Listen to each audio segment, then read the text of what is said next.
Topic is empirical and chemical formula. Empirical formula shows you the reduced form in the simplest whole number ratio. Like this formula shows the simplest ratio, and we have the compound benzene. As you can see, the benzene formula is C6NH6, which means benzene compound has 6 carbons bonded to 6 hydrogen. This is its original or molecular formula. In exam, they will ask you, they reduce this form or show this form in the empirical formula.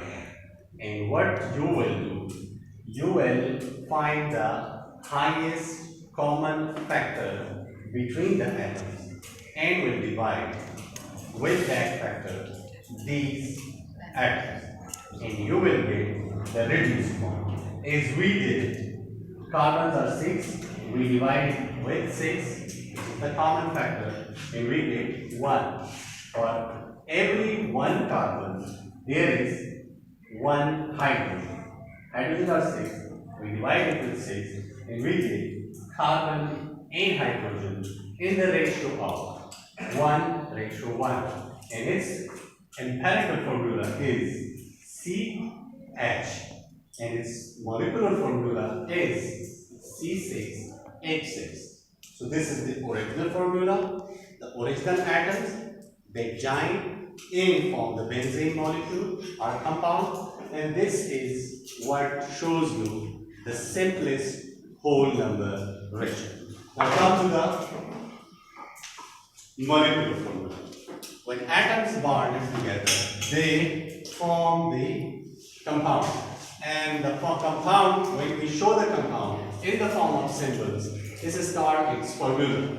So in molecular formula, we show or we express the actual or the real or the original number of atoms that are bonded and form the very compound. For example, we know that sugar molecular formula is C6H12O6, which tells us that carbon, 6 elements of carbon bonded to 12 atoms of hydrogen element bonded to 6 atoms of oxygen element and give us the sweetest sugar of all time.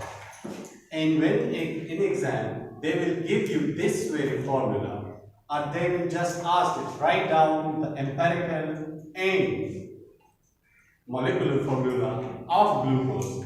So what you will do is you will find out that what are the elements which form the glucose. And you know that carbon, hydrogen and oxygen form glucose. And these glucose molecules formation occur when carbon, hydrogen and oxygen combine in which ratio? 6:12:6. And if we want to make its empirical formula, what we will do, we will find out the highest common factor, which is again the 6. And here you can see 6 with the 6, we get 1. Hydrogen, we get 2. And in oxygen, we get 1. And 1:2:1. How many carbons are there in empirical formula? 1. How many hydrogens are there? 2. And how many oxygen atoms are there? 1. So it is its empirical formula and this is its molecular formula. And hope this makes sense.